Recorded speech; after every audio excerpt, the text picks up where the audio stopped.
جی welcome back ناظرین. بسرا صاحب آپ سے بڑی ماشاءاللہ آپ نے کرمنل حوالے لا کے حوالے سے ہمیں بہت کچھ بتایا. ہمیں کافی ای میلز یہاں پہ اسٹوڈیوز میں ملی جس میں ایک بڑا کامن سوال اٹھایا گیا کہ جب ہماری کار چوری ہوتی ہے تو پولیس والے اس کی ایف آئی آر درج نہیں کرتے اور ہم تھانے میں چکر لگا لگا کے بوڑھے ہو گئے ہیں. اس کی ریزن کیا ہے؟ دیکھیں اس میں دو ریزنز ہیں. ایک تو ریزن یہ ہے کہ آج کل جتنی بھی یہ لیزنگ والی کاریں ہیں, گاڑی جتنی بھی لیزنگ والی ہیں, کچھ لوگ کرتے کیا ہیں کہ ان کو اپنی گاڑیوں کو کسی کو دے دیتے ہیں, سیل کر دیتے ہیں. سیل کرنے کے بعد ان کے اوپر ایف آئی آر کروا دیتے ہیں. وہ پیسے ان سے بھی لے لیتے ہیں اور اس کے بعد جو ان کی ہوتی ہے انشورنس وغیرہ وہ ان سے بھی جو پیسے وہ لے لیتے ہیں. اس حوالے سے ڈی آئی جی آپریشن نے یہ ایک مراسلہ جاری کیا تھا جس میں یہ کہا گیا تھا, پہلے ایف آئی آر ہو جاتی تھی, آج سے 4-5 سال پہلے کی بات ہے, جتنی بینک کی گاڑیاں تھیں, بینک لیزنگ کی گاڑیاں تھیں, ان کے اوپر ایف آئی آر ہو جاتی تھی, وہ لے لیتے تھے پیسے ان سے. اس کے بعد کیس ختم, ایف آئی آر ادھر ہی پڑی ہے. کافی سارے کیسز جو پینڈنگ تھے, پھر انہوں نے کہا یہ کیسز جو پینڈنگ ہیں ان میں لوگوں کو اشتہاری کر دیا, نام تو کسی کا ہوتا نہیں تھا, نامعلوم لوگوں کے اوپر ایف آئی آر ہوتی تھی. اب وہ چھان بین کرنے کے بعد کیا اس کی واقعی کار ایف آئی آر جو جینون کار آپ کی چوری ہوتی ہے اس کے اوپر ایف آئی آر ہوتی نہیں, یہاں ہمیں تو یہاں ہمارے ناظرین نے ہمیں یہ بتایا ہے اور ہمیں لکھ بھیجا ہے کہ ہماری جینون گاڑیاں چوری ہوئی ہیں اور ہم تھانے جاتے ہیں اور ہمیں آف دا ریکارڈ پولیس والے کہتے ہیں کہ وہ میں آپ سے پوچھوں گا کہ کیا ایسا ہوتا ہے. وہ کہتے ہیں کہ ہمیں پولیس والے کہتے ہیں کہ جی ہم اگر یہ ایف آئی آر درج کریں گے تو یہ ہماری لائبلٹی بن جائے گی, لہٰذا ہمارے افسران ہم سے پوچھیں گے, لہٰذا آپ کی کار تو چوری ہو گئی ہے, اب جا کے آپ نہیں لے لیں, ہم تو آپ کی ایف آئی آر درج نہیں کر سکتے. سر یہ تو غلط بات ہے نا, یہ ان کا فرض ہے, یہ پولیس کا فرض ہے. یہ تنخواہ کس چیز کی لیتے ہیں؟ یہ ان کا فرض ہے. کوئی بندہ ان کے پاس جائے, ایک سادہ کاغذ کے اوپر اپلیکیشن لکھ کے دے ان کو, ان کا کام ہے اس کو انویسٹیگیٹ کریں, جی ایف آئی آر کاٹیں, پہلے کاٹیں اس کو ایف آئی آر کو, اس کے بعد انویسٹیگیٹ کریں, وہ چیک کریں کدھر ہے گاڑی, اس کو دیکھیں. اتنے پولیس والے تو 2 نمبر گاڑی لے کے پھر رہے ہوتے ہیں, یہ کس طرح کور کروائیں گے کسی سے؟ جو بڑا بندہ ہوتا ہے جو ڈنڈا دیتا ہے, اوپر سے ڈنڈا آتا ہے ان کو, اور وہ ساری گاڑیاں بھی برآمد ہو جاتی ہیں, ان کو سب پتہ ہے. اور ہمارا آج کل یہ بڑا ایشو چل رہا ہے ادھر کہ ایک گاڑی ادھر سے چوری ہوتی ہے, کڈنیپ ہوتی ہے, وہ بلکہ چوری نہیں ہوتی, چھینی جاتی ہے, جی پراپر چھینی جاتی ہے, اور اس کے بعد 4 یا 5 گھنٹے کے دوران یا 6 گھنٹے کے دوران ایک فون کالز آتی ہیں اسی نمبر کے اوپر. کیا ان کے پاس کون سی ایسی راکٹ سائنس ہے کہ ان کو پتہ چل جاتا ہے کہ یہ مالک ہے اس کا, یا یہ لیزنگ والا, یا یہ رینٹ کار سے گاڑی آئی ہے. اس کو کال آتی ہے کہ جی 4 لاکھ یا 5 لاکھ روپے میں دیں اور گاڑی فلان جگہ سے آ کے لے جائیں. جی اچھا بسرا صاحب, ہمیں دوسرا جو ناظرین نے ہم سے بہت زیادہ وہ سوال پوچھا, وہ انہوں نے پوچھا کہ جب وہ گاڑی مل جاتی ہے یا اس کی وہ برآمد ہو جاتی ہے یا پولیس کسی بھی طریقے سے اس کو ریکور کر لیتی ہے, تو اس کے بعد وہ جو سپرداری کے معاملات کے حوالے سے ہمارے ناظرین کو بتائیے کہ اس میں بڑی پریشانیوں کا سامنا ہے, وہ کیا ہوتا ہے؟ دیکھیے بیسک ایشو یہ ہے کہ ہمارے جو ملک میں جو لوگ ہیں, جتنے لوگ ہیں, سارے اویئرنیس نہیں ہے ان کے اوپر. جی ٹھیک ہے, ہم ایک گاڑی لے لیتے ہیں کسی سے, چلانی شروع کر دیتے ہیں. سب سے پہلے چاہیے ہمیں گاڑی دیکھنی چاہیے. آج کل نیٹ کے اوپر بھی اویلیبل ہے, اس کا نمبر ڈالیں, اس کا دیکھیں یہ گاڑی ایک نمبر ہے یا نہیں ہے.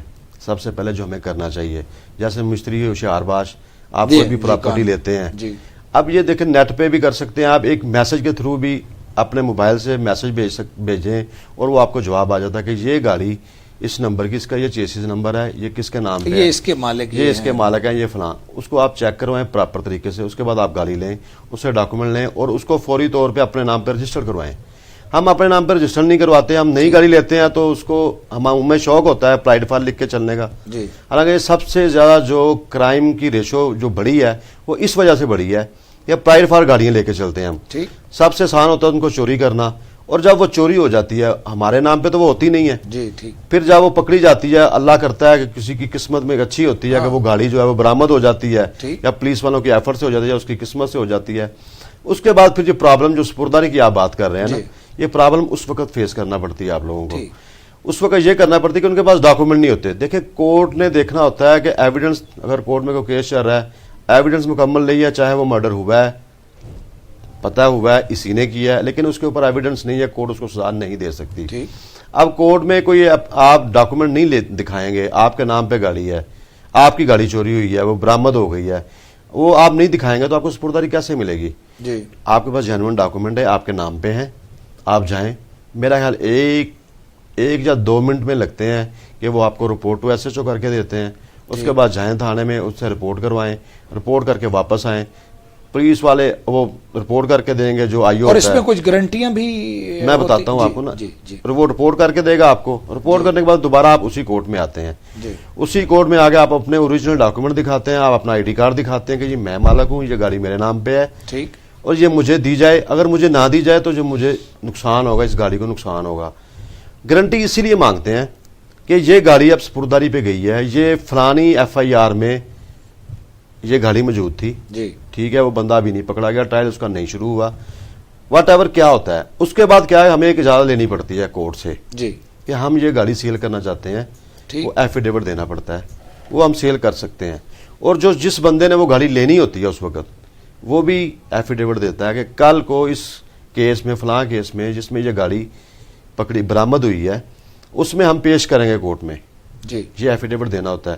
گارنٹی اس لیے لیتے ہیں، ٹھیک. اور جس کی گارنٹی لیتے ہیں کہ اگر یہ بندہ، ہم کال کرتے ہیں ان کو کہ جی آپ آئیں کورٹ میں، آ کے ایویڈنس دیں یا جو واٹ ایور جو بھی ہے، آپ اس میں کمپلیننٹ ہیں، وہ نہیں آتا تو پھر ہم وہ جو کورٹ ہے وہ اس کو گرنٹر کو جو ہے، جس نے وہ گارنٹی دی ہوتی ہے، جس لیے وہ گارنٹی لی ہوتی ہے، اس گرنٹر کو جو ہے نا پھر وہ طلب کرتے ہیں کہ بھائی اس بندے کو لے کے آؤ، ورنہ ہم یہ جو ہے نا جتنی گارنٹی ہے، اگر 10 لاکھ کی کار ہے تو 10 لاکھ کی گارنٹی لیتے ہیں، ٹھیک، تو ان کو بلاتے ہیں، پھر یہ اس لیے گارنٹی لی جاتی ہے. اچھا بسرا صاحب، ہمیں ذرا ضمانت کے حوالے سے بھی ناظرین کا ہمارا بڑا ایک سوال رہا ہے کہ یہاں پہ جو ضامن کا ایک کانسیپٹ ہے کہ جب آپ کو ضامن کورٹ میں دیا جاتا ہے، کوئی رجسٹری یا پیسے یا وہ چیز جمع کروائی جاتی ہے، تو اس حوالے سے بھی ہمارے ناظرین نے ہمیں بہت لکھا ہے کہ سال ہا سال گزر گئے ہیں کہ وہ مکان جو ہے جن کی رجسٹری پہ کورٹ میں ضمانت دی گئی وہ تاحال ابھی تک وہ کلیئر نہ ہو سکے.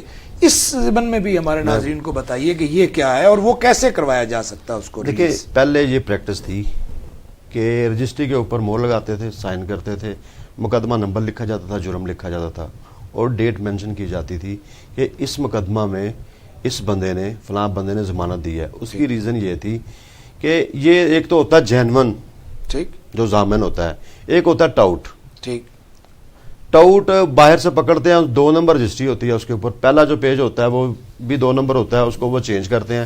جو جینون بندہ ہوتا ہے اس کے اوپر جب لگ جاتی ہے تو پھر دوبارہ جب وہ کسی کے لیے ضمانت دینے کے لیے آتا ہے تو کورٹ ایک دفعہ ضرور دیکھتی ہے کہ بھائی آپ نے یہ پہلے ضمانت دی ہوئی ہے، اس بندے کا بتائیں کیا بنا ہے.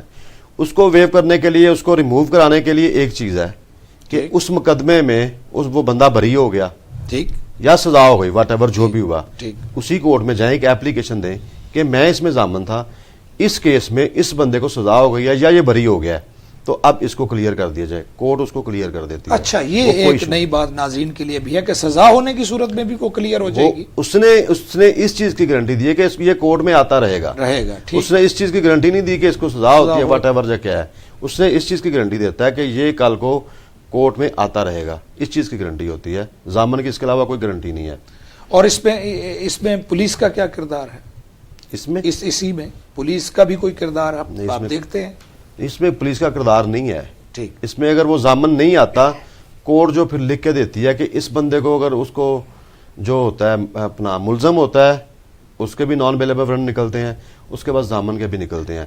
پھر تھرو پولیس نہیں ہوتی، وہ ان کا اپنا کورٹ کا ہی وہ ہوتا ہے، کیا اسے بولتے ہیں، بیلف. جی، بیلف نہیں جی، وہ ریسیور اپوائنٹ کرتے ہیں کورٹ کا، وہ تھانے کا ہوتا ہے کہ وہ ہی جاتا ہے اور اس کو جا کے بتاتا ہے کہ جی آپ کے نان بیلیبل وارنٹ نکلے ہوئے ہیں، آپ کورٹ میں ہیں، ورنہ آپ کو گرفتار کر کے لے کے جائیں گے ہم.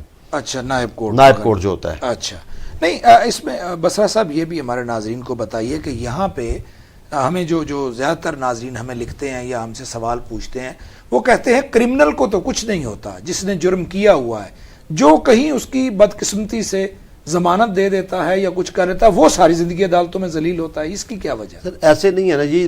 مسئلہ یہ ہے کرمنل کو آپ کسی کرمنل کی کیوں دینے جاتے ہیں؟ پہلے تو یہ بتانا، گارنٹی دینے کیوں جاتے ہیں؟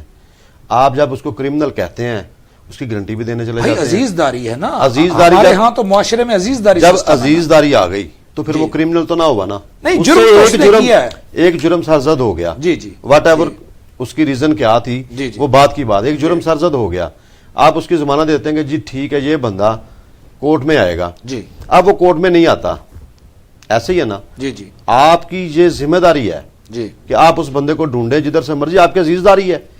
تو آپ کیسے کہہ سکتے ہیں کہ مجھے نہیں پتا وہ بندہ کدھر ہے؟ واقفیت پہ بھی ہے, دوستی پہ بھی ہے, چیزیں ہیں بہرحال. دیکھیں دوستی بھی ہے, اور واقفیت اس میں بھی میں نے ہے. یہ بھی دیکھا کہ سم ٹائم دھوکہ دہی بھی انوالو ہے کہ بتایا ہی نہیں جاتا, کہ آپ نے مجھے راتوں رات کہہ دیا کہ جناب آپ مسٹر اے بی سی کی جا کے دے دے رائے صاحب, آپ مجھے جانتے ہیں نا, اور بعد میں آپ مجھے کہہ رہے ہیں کہ آپ بھی نہیں مل رہے. سر اس سے یہ بھی ہوتا ہے کہ آپ کا آئی ڈی کارڈ آپ نے کسی بیل میں لگایا ہے یا کسی دعوے میں لگایا جی. ہے, وہ آئی ڈی کارڈ ادھر سے فوٹو کاپی ہوتا ہے اور وہ کسی جگہ پہ آپ کا جو ہے وہ وٹنس کے طور پہ آپ کو پیش کر دیا جاتا ہے, اس بندے کو پتہ ہی نہیں ہوتا.